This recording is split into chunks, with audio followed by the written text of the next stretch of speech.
Boa noite, tudo ótimo. Seja Ah, que bem-vindo. massa. Muito obrigado, um prazer estar aqui. Muito bacana ter essa possibilidade de diálogo. Ai, que bom. Gui, antes da gente começar, eu queria ler um trechinho de um livro que eu recomendei. Reconheça os privilégios da branquitude. Então, vou ler só um trechinho que ela diz que o racismo foi inventado pela branquitude, que, como criadora, deve se responsabilizar por ele. Para além de se entender como privilegiado, o branco deve ter atitudes antirracistas. Não se trata de se sentir culpado por ser branco. A questão é de se responsabilizar. Diferente da culpa que leva à inércia, a responsabilidade leva à ação. Acho muito interessante. Primeiro que a Djamila é, sem dúvidas, uma das pessoas mais importantes, né, da intelectualidade brasileira, principalmente para a gente pensar, né, em uma luta antirracista e tudo mais. E eu acho que o que ela fala é muito importante porque se a gente para pensar, o racismo ele acaba sendo culpabilizado pela própria população negra, né? Então é como se o problema fosse nosso, nós temos que resolver, né? Nós temos que criar as soluções, quando na verdade não. As pessoas brancas elas precisam aprender a enxergar os seus privilégios, né? A enxergar o lugar em que elas ocupam dentro da sociedade e a partir disso criar ações que busquem melhorar e resolver isso. Não sou eu, pessoa negra, que tenho que resolver o problema do racismo, que tenho que o tempo todo estar ensinando as pessoas brancas como fazerem para resolver, né? Precisa partir dessa percepção, dessa conscientização e responsabilização das pessoas brancas. Então, acho que isso que ela fala é fundamental. E se as pessoas brancas não entenderem isso, a gente não consegue, de forma alguma, avançar no debate, né? Avançar nas pautas, avançar mesmo em políticas sociais que possam efetivamente refletir em uma diminuição da desigualdade racial que nós temos no Brasil. Porque Gui, a minha criação ela perpassa justamente por essas mulheres negras, né? Por essas mães. Eu perdi a minha mãe muito cedo, né? Quando eu tinha 6 anos de idade. Então eu chamo a minha avó de mãe até hoje, né? A Ju também. Falo que muito antes dela ter a filha biológica, ela já era minha mãe, né? Então, essas três mulheres, efetivamente, que você mostrou no vídeo, elas têm uma importância muito grande. E desde criança, elas sempre me conscientizaram muito sobre as coisas, né? Então, elas sempre me falaram que eu era negro, elas sempre falaram da importância de eu ser negro, né? Desde criança, elas me colocaram para fazer capoeira, para valorizar a história, a cultura afro-brasileira, né? Então, foi uma força muito grande que veio de casa, enquanto muitas vezes, ao ir para a escola, eu sofria racismo, era chamado, né, de vários nomes pejorativos pelos meus colegas de escola, dentro de casa eu tinha essa acolhida, né? Dentro de casa era um lugar em que elas me faziam me sentir bonita, elas faziam me sentir valorizado, né? Então, muito do que eu sou hoje, da consciência que eu tenho de quem eu sou, eu devo à minha ancestralidade, né? A elas que vieram antes de mim, que passaram por muitos ensinamentos. Isso é uma coisa realmente ancestral, né? É uma coisa que vem das avós, das avós, das avós, das avós. E eu acho que quando a gente fala de Mãe África, a gente fala disso, né? Eu acho que uma grande raiz que se ramifica, que se espalha e que dá frutos, e esses frutos, eles geram outros frutos, né? Eu acho que envolve tudo isso, envolve toda essa força e essa energia ancestral que perpassa pela nossa vivência, né? Não existe história e cultura africana e afro-brasileira sem a gente pensar nas mulheres negras, sem a gente pensar nas mulheres africanas como centrais na formação da nossa história e da nossa sociedade. As mulheres, né, a mulher, a mãe, dentro das sociedades africanas, elas sempre tiveram uma importância muito grande. A gente costuma dizer que as sociedades africanas são sociedades matriarcais, né? Então, ao contrário do que nós temos aqui no Ocidente, de sociedade patriarcal, em que o homem, o pai de família, é o centro da esfera social, em África nós temos sociedades matriarcais, em que as mães, as mulheres são os centros da sociedade. Tem um livro, inclusive, que chama Unidade Cultural da África Negra, posso depois passar, né, e tudo mais, que fala ótimo. bastante sobre isso, né, sobre essa herança matriarcal. Então, desde sempre, de modo geral, né, óbvio que cada cultura africana tem a sua especificidade, mas desde sempre essas sociedades elas tiveram as mulheres como um papel central muito, muito importante. E aí, ao longo dos séculos 17 até o início do século 20, o continente africano passa por um violento processo de colonização, né? Em que a Europa, vários países da Europa invadem a África, colonizam, destroem, roubam, enfim, fazem uma série de coisas. E aí, a partir do século XX, os países africanos eles começam a lutar contra a colonização, né? Eles começam a literalmente expulsar esses europeus, começam a tentar ter a sua independência, né? Isso acontece principalmente na segunda metade do século XX. E aí, esses países africanos, e até mesmo alguns colonos, né, europeus, portugueses, ingleses, franceses, eles começam a ter referências artísticas para essa luta anticolonial. Então surge uma literatura que vai criticar o colonialismo, surge um movimento musical que vai criticar o colonialismo, surgem historiadores, filósofos, sociólogos que vão criticar o colonialismo. E nesse movimento, né, de criticar o colonialismo, eles se voltam para a essência africana para mostrar o quão importante, o quão forte a África é. E aí é nesse contexto em que a Mãe África, né, em que a expressão Mãe África surge como um elemento de fortalecimento, né? A África não é só um pedaço de terra que vocês vêm aqui, roubam e exploram. Não, a África é mãe, né? A África acolhe, a África é o nosso berço, a África é a nossa essência. Então é nesse movimento que surge, né? Como você citou, né? Do poeta, escritor, é justamente nesse movimento que a África, então, se torna a mãe. Não que ela se torna, mas que usam essa expressão, né, de torná-la a mãe. A África é o berço da humanidade. A humanidade surgiu naquele território, né? Sem dúvidas. Os fósseis humanos, né, os vestígios arqueológicos de existência humana mais antigos que existem foram localizados no continente africano, né? Na Etiópia, em alguns outros lugares. Então, sem dúvidas, é comprovado que a África é literalmente o berço da humanidade. Então, falar Mãe África não é só retórica, né? É efetivamente o berço da humanidade. Só que o problema é que nós aprendemos na escola que o berço da humanidade ou o berço da civilização é Grécia, né? Ou Grécia e Roma. E na verdade, não. Muito do conhecimento que nós temos de astronomia, filosofia, matemática, medicina, eles foram desenvolvidos no continente africano, né? A África é realmente o berço da humanidade, não só por ser o lugar em que surgiram os primeiros seres humanos, mas também aonde o conhecimento científico, tecnológico começou a ser produzido. Como que a gente vai construir uma consciência, né, dessa história se está sendo retirado da gente, né, esse aprendizado? Desde da década de 70, pelo menos, nós temos aí um movimento negro que vem lutando para que seja incluso e ampliado, né, o ensino de história e cultura africana e afro-brasileira em sala de aula, né? Então, por exemplo, a implementação do Dia da Consciência Negra no feriado como uma data nacional, né, do calendário nacional, foi uma luta histórica muito importante. Em 2003, nós conseguimos a obrigação, né, a obrigatoriedade do ensino de história e cultura africana e afro-brasileira em sala de aula, né? Então, são coisas que, aos poucos, nós vamos conseguindo mudar e conseguir efetivamente representar a pluralidade que é o nosso país, né? O Brasil numericamente falando, o país com a maior população negra fora do continente africano, né? São mais de 100 milhões de pessoas negras que moram no Brasil.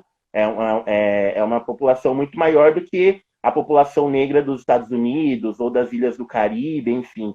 Então, é impossível a gente, enquanto sociedade, conseguir ter uma dimensão do que nós somos se nós não considerarmos a herança africana que nós temos no nosso país, né? Não tem mais como negar isso. Então, eu acredito que são coisas que vivem sendo ameaçadas, né? A nossa atual conjuntura política, inclusive, ameaça o tempo todo o ensino de história da África, as políticas afirmativas, né? A luta dos movimentos sociais. mas são coisas que nós temos que continuar lutando para se tornar cada vez mais frequente, presente. E assim, você acha que ainda a gente está vivendo um cenário de muita discriminação? Quando nós pegamos os números, né, nós vemos o quanto isso é gritante, assim. Eu acho que a palavra-chave para a gente entender essa questão é a vulnerabilidade, né? No sentido de entender como as mulheres negras elas estão, de forma geral, mais vulneráveis dentro da sociedade. Então, quando nós pegamos, por exemplo, os dados de feminicídio e violência contra a mulher, nós vemos que a maioria das mulheres vítimas de violência são mulheres negras. Quando nós pegamos a média salarial, as mulheres negras têm salários menores, né? Quando nós olhamos mesmo nível de desemprego ou subemprego ou analfabetismo, nós também vemos as mulheres negras ocupando a maioria desses lugares. Isso é um reflexo de uma questão histórica que nunca foi resolvida, né? Nós não resolvemos a colonização, nós não resolvemos a escravidão, nós não conseguimos resolver e isso se reflete até hoje. A minha família, por exemplo, ela perpassa por gerações de mulheres negras que trabalharam como empregadas domésticas ao longo da vida inteira, né? A geração da minha tia, na década de 90, início dos anos 2000, foi a primeira geração de mulheres negras que romperam com isso. Mas, infelizmente, muitas ainda não, né?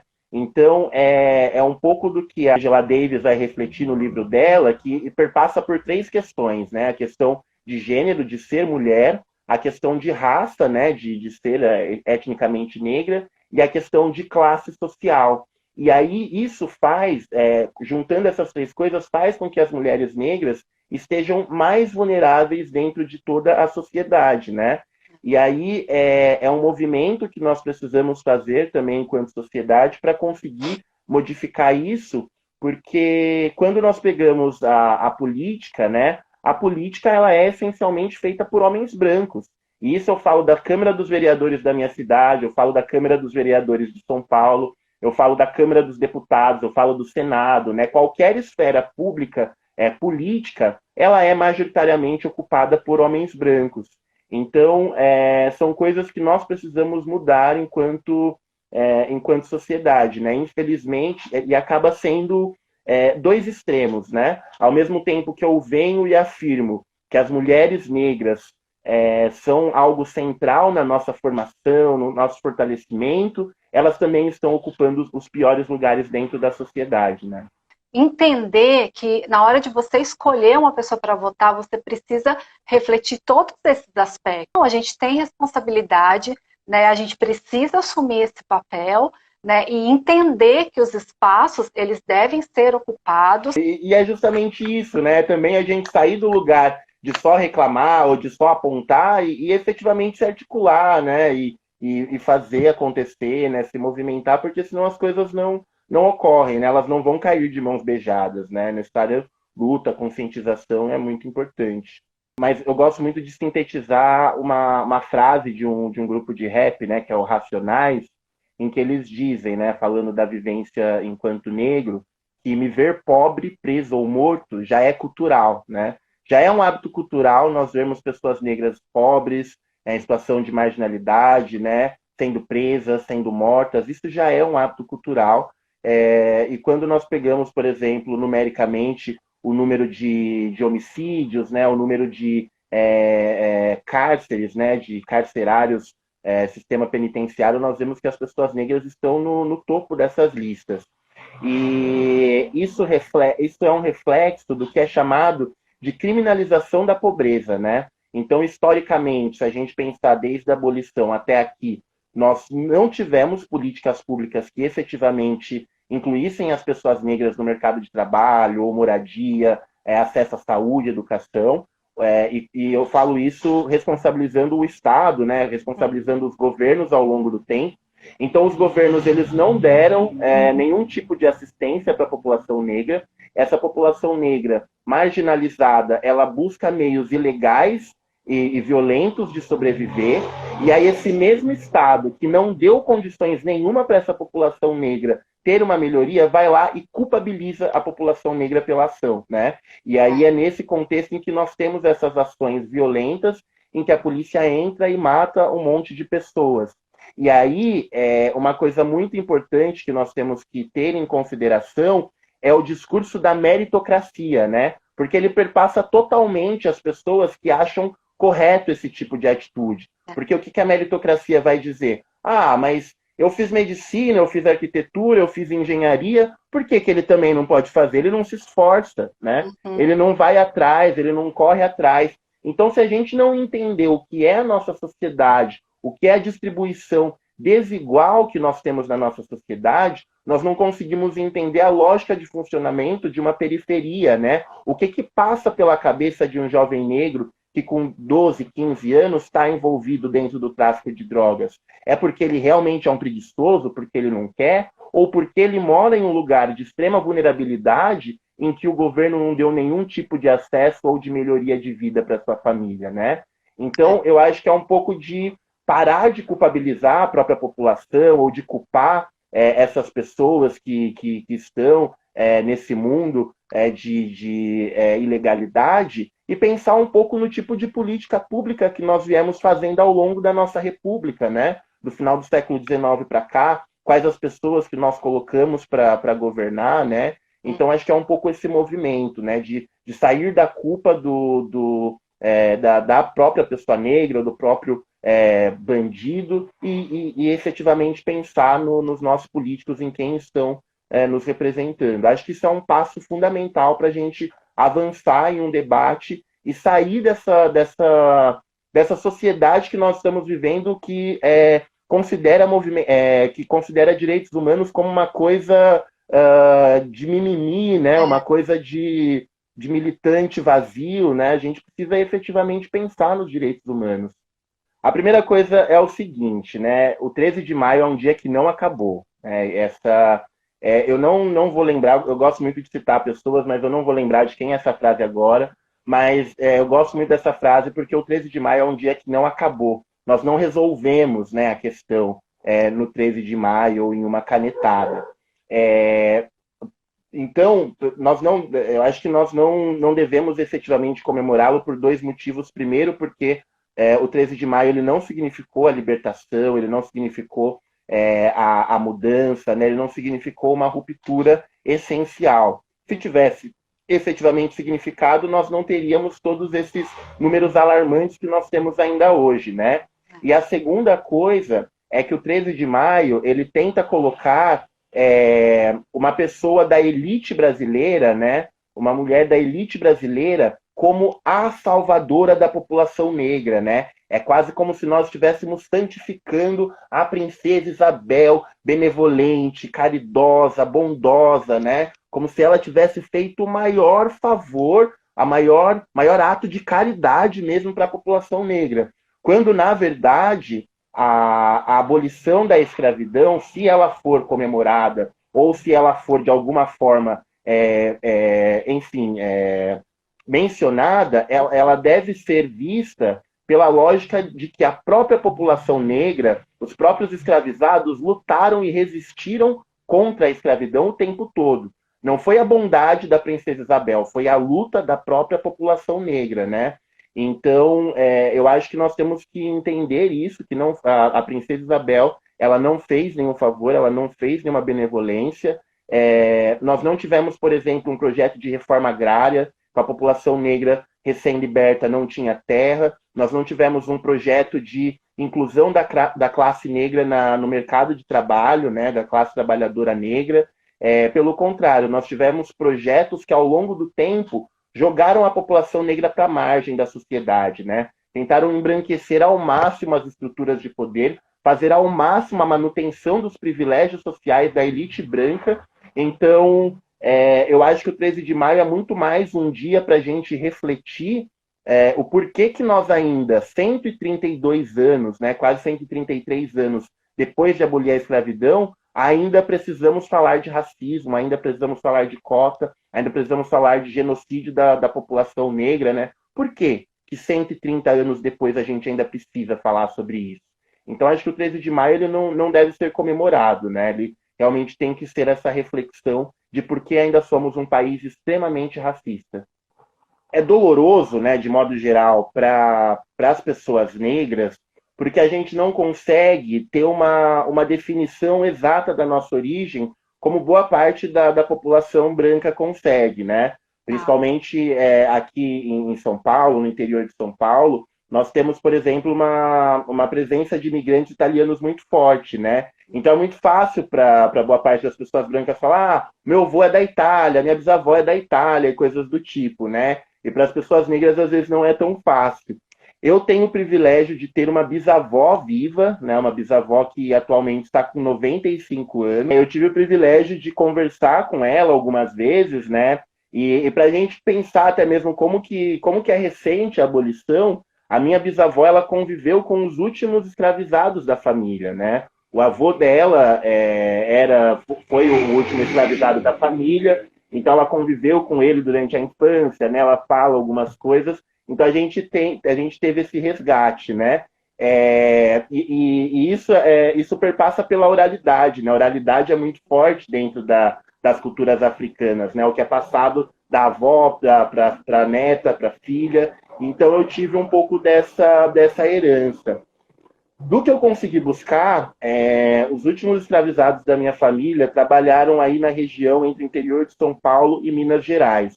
Considerando a dinâmica da escravidão ao longo do tempo, nós temos provavelmente uma forte herança da África Central, do povo Banto, né, que seria a região em que hoje é Angola e Congo, que veio principalmente aqui para a região sudeste, né? Tá. E aí a minha família trabalhou, os últimos escravizados da minha família trabalharam com agricultura, né? Trabalharam com café durante muito tempo. E aí, depois de um tempo, a minha família saiu dessa região, né, da divisa de São Paulo com Minas, e veio aqui mais para a região da região de Campinas.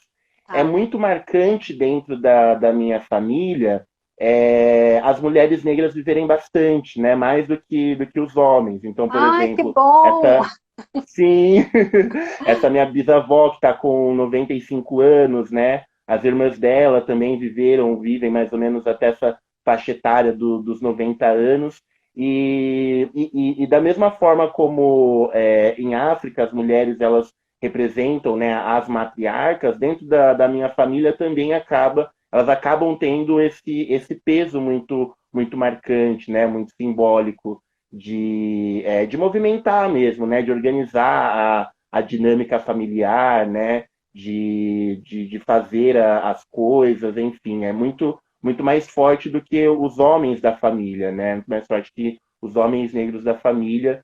Então, acho que o que a nossa família conseguiu, né, o que a gente fez até hoje, vem muito justamente da luta dessas mulheres negras, né, que a partir da geração da minha tia rompeu com as trabalhadoras domésticas, né, e conseguiram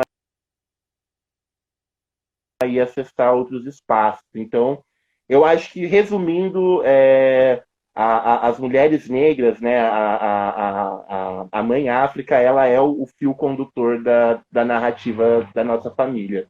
De onde, assim, essas pessoas vieram e tem esse registro, Gui?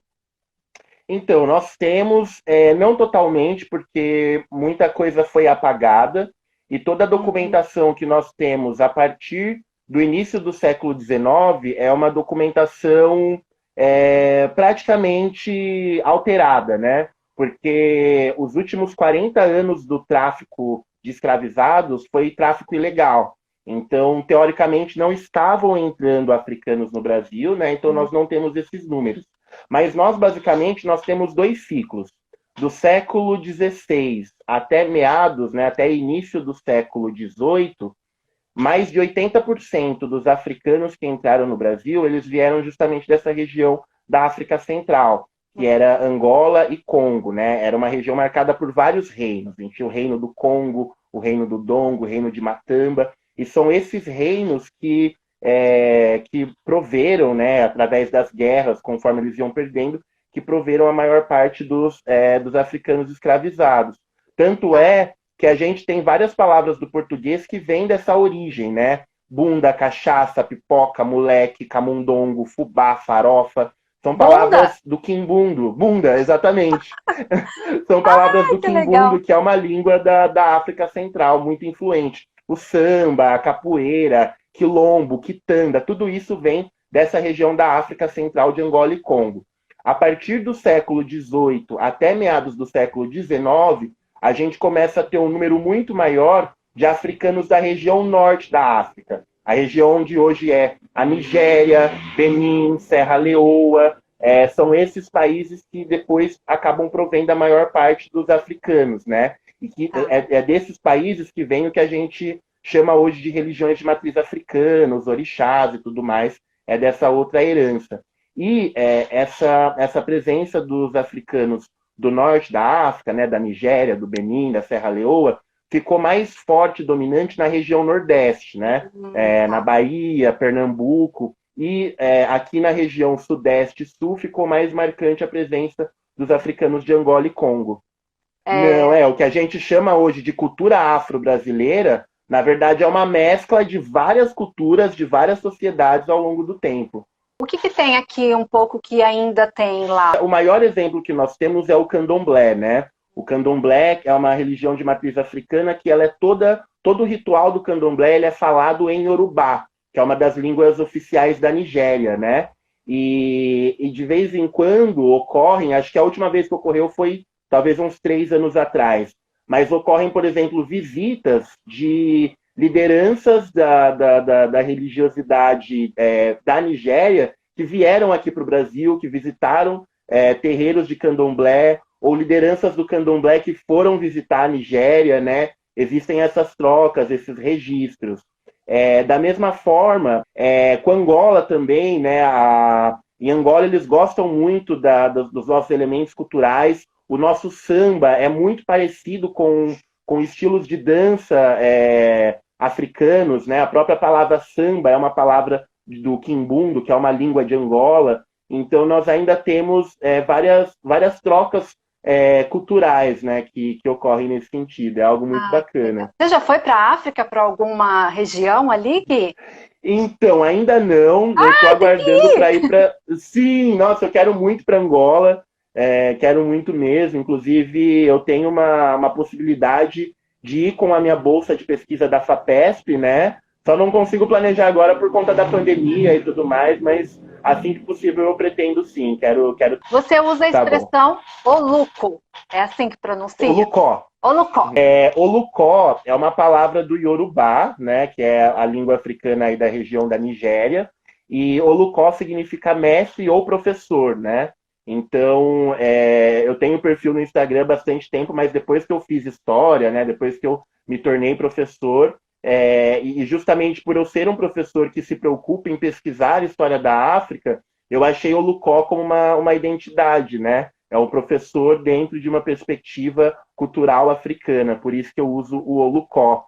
E detalhe, eu Ah, só aprendi que é o Lucó e não o Luco, eu também falava o Luco, ah, mas aí um cara da Nigéria me seguiu no Instagram por causa, ele estava, sei lá, ele buscou o aham. Lucó, né, dentro do Yorubá, ele encontrou meu perfil e começou a conversar comigo, achando que eu era fluente em Yorubá e tudo mais. A gente achou o inglês, que era o meio termo, e aí ele me mandou um áudio falando, não é o Luco, é o Lucó. E aí ele me explicou da sintaxe, né, do Yorubá e tudo mais, que apesar de não ter o acento, então é o Lucó. Eu tô para começar um curso de Quimbundo, tem um professor, né, ele morou um tempo em Angola, e agora ele está morando na Bahia, e ele dá aula de Quimbundo. E aí, por conta da pandemia, ele está dando aula online, então assim que possível eu pretendo aprender. Se você pudesse conversar com alguém do passado, do presente, quem você quiser, uma personalidade, quem seria e o que você falaria para essa pessoa? Eu conversaria provavelmente com o Martin Luther King. E eu gostaria de dizer para ele que ele morreu defendendo uma causa, né? Ele foi assassinado defendendo uma causa, mas que 50 anos depois nós continuamos aqui defendendo essa causa e lutando e tendo ele como uma grande referência. seria Nossa, algo que eu com certeza. falaria. Eu também tô imensamente feliz, gostei muito mesmo do convite. Eu acho que se a gente quiser efetivamente ter uma sociedade melhor, uma sociedade mais igualitária, ações como essas são cada vez mais necessárias, né? Usar as ferramentas que nós temos à mão, que seja uma rede social, que seja uma live, um compartilhamento, né, uma reflexão. Eu acho que são essas coisas, esses trabalhos de formiguinha que vão mudando o que nós somos enquanto sociedade, né? Queria fechar com uma frase de um ativista negro que chama Marcus Garvey, que ele diz que um povo que não conhece sua história, origem e cultura é como uma árvore sem raízes. Então, nós precisamos cada vez mais conhecer a nossa origem, né, a nossa cultura, as nossas ancestralidades, as nossas diversidades, para nós efetivamente pensarmos em uma sociedade melhor. Então, eu fico muito feliz com o convite da live. Queria dizer que isso não precisa encerrar aqui, né? Como a Raquel falou, tem aqui meu Instagram, Guiolucó, quem quiser mandar uma mensagem. Eu tenho, assim, mais de 50 livros digitalizados em PDF, posso passar link, posso enviar por e-mail, né? Quem quiser ler mais, conhecer mais, tô totalmente aberto ao diálogo. E muito obrigado mesmo, Raquel, adorei. Oi pessoal, tudo bem com vocês? Eu tô super nervoso, primeira vez que eu tô fazendo isso. Tô muito feliz com o convite e essa é a primeira vez, o primeiro vídeo do Papo Flui. E o que é o Papo Flui? O Papo Flui é um vídeo bem curtinho, bem rapidinho, explicativo sobre o que vai rolar durante todo o mês temático do Papo Bom. Bom, esse mês de junho é o mês do orgulho LGBTQIA+, que é a sigla para as pessoas lésbicas, gays, bissexuais, transexuais, travestis, queers, intersexuais, assexuados e assim por diante. E por que nós temos esse mês? Porque no mundo de modo geral, nós sempre tivemos um histórico de violência e agressão às pessoas LGBTQIA+. Essas pessoas, até pouco tempo atrás, estavam na lista de doença da Organização Mundial da Saúde. Até que, no dia 28 de junho de 1969, em Nova York, diante de uma situação de extrema violência, a população LGBT reagiu e a partir desse dia de 28 de junho de 1969 se organizou o que nós chamamos de Movimento LGBTQ, né? E é esse movimento que realiza a Parada do Orgulho LGBT e é por isso que no mês de junho nós temos o Dia do Orgulho LGBTQ. E essa é a temática do mês do Papo Bom. Um mês que vai trazer reflexões sobre o respeito, sobre igualdade, sobre diversidade e sobre orgulho de ser quem nós somos perante a sociedade. Espero que vocês gostem, porque as lives estarão imperdíveis. Abraço, pessoal. Até o próximo Papo Flui.